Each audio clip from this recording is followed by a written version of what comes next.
بسم اللہ الرحمن الرحیم۔ السلام علیکم۔ جب ہمارے پیارے نبی صلی اللہ علیہ وآلہ وسلم کی پیاری بیٹی حضرت فاطمہ رضی اللہ تعالی عنہا کی ولادت ہوئی تو اللہ تبارک و تعالی کا ایک ایسا معجزہ ہوا جسے سن کر آپ بھی حیران رہ جائیں گے۔ ناظرین، حضرت بی بی فاطمہ رضی اللہ تعالی عنہا کی ولادت سے پہلے بھی پیارے نبی صلی اللہ علیہ وآلہ وسلم کی 3 بیٹیاں اور بھی تھیں جن کے نام حضرت زینب رضی اللہ تعالی عنہا، حضرت ام کلثوم رضی اللہ تعالی عنہا اور حضرت رقیہ رضی اللہ تعالی عنہا تھا، جن کی عمر مبارک حضرت فاطمہ رضی اللہ تعالی عنہا سے زیادہ تھی۔ ان کی ولادت ہمارے پیارے نبی صلی اللہ علیہ وآلہ وسلم کے اعلان نبوت سے پہلے ہوئی تھی۔ حضرت خدیجہ رضی اللہ تعالی عنہا حضرت فاطمہ رضی اللہ تعالی عنہا کی ماں تھی۔ حضرت خدیجہ رضی اللہ تعالی عنہا نے اللہ تعالیٰ کے نبی صلی اللہ علیہ وآلہ وسلم کا کلمہ پڑھا اور جب آپ صلی اللہ علیہ وآلہ وسلم پر ایمان لے آئیں تو حضرت خدیجہ رضی اللہ تعالی عنہا سے مکہ کے لوگوں نے اور ان کے رشتہ داروں نے ہر طرح کا تعلق ختم کر دیا تھا، اور ناظرین وہاں کی خواتین نے بھی حضرت خدیجہ سے میل جول ختم کر دیا۔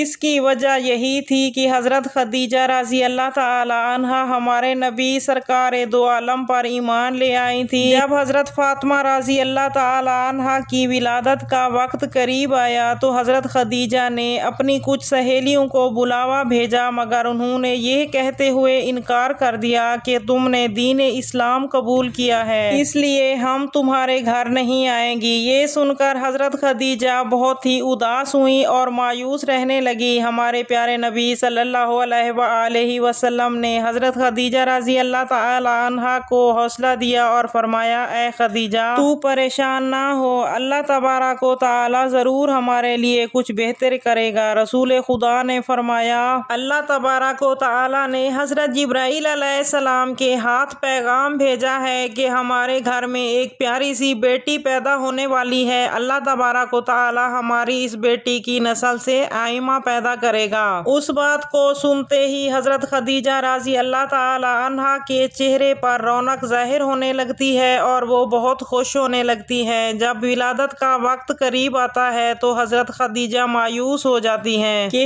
اس حالت میں میرے پاس کوئی بھی نہیں ہے، اور مکہ کی تمام خواتین حضرت خدیجہ کو پہلے ہی انکار کر چکی تھیں۔ حضرت خدیجہ اسی سوچ میں بیٹھی تھی کہ آپ کے گھر میں 4 اجنبی عورتیں داخل ہوئیں، جن کو دیکھ کر حضرت خدیجہ گھبرا گئیں، جن کو آپ نے پہلے کبھی نہیں دیکھا تھا۔ وہ خواتین حضرت خدیجہ رضی اللہ تعالی عنہا سے مخاطب ہوتے ہوئے کہتی ہیں، آپ گھبرائیں نہیں، ہم اللہ تبارک و تعالی کی طرف سے بھیجی گئی ہیں۔ روایت میں آتا ہے کہ حضرت فاطمہ کی ولادت ہوئی تو آپ کے چہرے مبارک پر اتنا نور تھا کہ آپ کے نور کی روشنی کی بابرکت اس کے نور کی روشنی مکے کے ہر گھر میں پہنچ گئی۔ دنیا کا کوئی کونا ایسا نہیں تھا کہ جہاں بی بی فاطمہ کے نور مبارک کی روشنی نہ گئی ہو۔ اس وقت حضرت خدیجہ کے پاس جنت کی حوریں آئیں جو کہ اپنے ساتھ آب کوثر لے کر آئی تھی۔ اس پانی سے حضرت بی بی فاطمہ کو غسل دیا اور جنت کے کپڑے سے بی بی فاطمہ کو لپیٹ دیا۔ بی بی فاطمہ رضی اللہ تعالی عنہا کی ولادت کے بعد اللہ تبارک و تعالی نے جنت سے بی بی فاطمہ کے لیے لباس بھیجا تھا اور آب کوثر بھیجا تھا، جس سے بی بی فاطمہ کو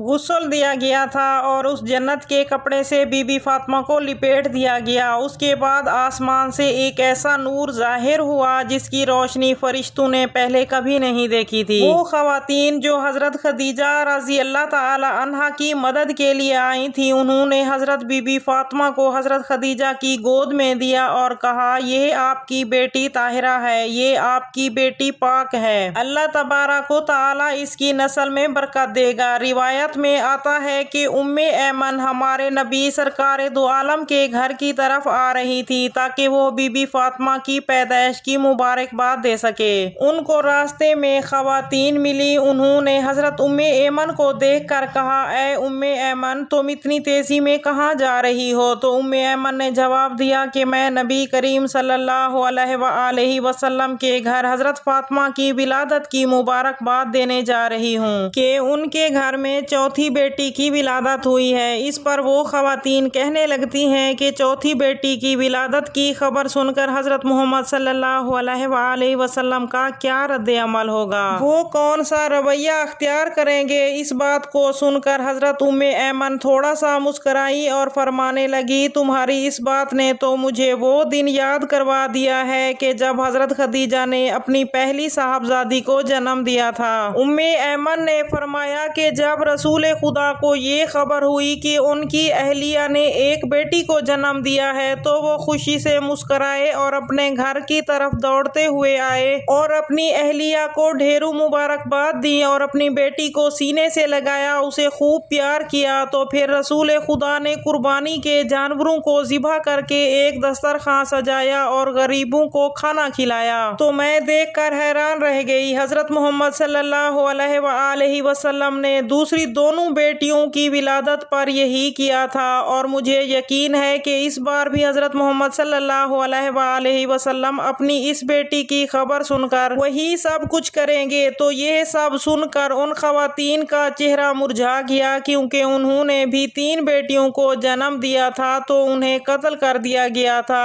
اس کی وجہ یہ تھی کیونکہ اس کے خاوند کو بیٹیاں پسند نہیں تھیں، جن کی وجہ سے جب بھی بیٹی پیدا ہوتی تو وہ زندہ بیٹی کو دفن کر دیتا۔ یہ صرف ان کے ساتھ نہیں ہوا تھا بلکہ اس وقت عرب میں جاہلیت کا زمانہ تھا، اس لیے بیٹی پیدا ہوتے ہی زندہ دفن کر دیا جاتا تھا۔ ان خواتین میں سے ایک خاتون حضرت ام ایمن کے پیچھے پیچھے چلی گئی تاکہ وہ حضور پاک صلی اللہ علیہ وآلہ وسلم کے رد عمل کو دیکھ سکے۔ وہ خاتون چھپ کر دیکھنے لگی تو وہ دیکھتی ہیں کہ ہمارے پیارے نبی صلی اللہ علیہ وآلہ وسلم کا چہرہ خوشی سے کھلا ہوا ہے اور ہمارے پیارے نبی اپنی لاڈلی بیٹی کو گود میں لے کر چوم رہے ہیں اور اپنی اہلیہ کو ڈھیروں مبارکباد دے رہے ہیں۔ وہ خاتون اٹھی اور حضرت محمد صلی اللہ علیہ وآلہ وسلم کے قدموں میں گر گئی اور کہا، آپ اور آپ کا دین سچا ہے، مجھے بھی کلمہ پڑھا دیجئے۔ پھر حضور پاک صلی اللہ علیہ وآلہ وسلم نے اسے کلمہ پڑھایا اور وہ مسلمان ہو گئی۔ اس کا نام سلیمہ حضائے تھا لیکن وہ مسلمان نہیں تھی۔ حضور پاک صلی اللہ علیہ وآلہ وسلم کے رویے سے متاثر ہو کر اس نے اسلام قبول کر لیا اور ایک سچی مسلمان بن گئی۔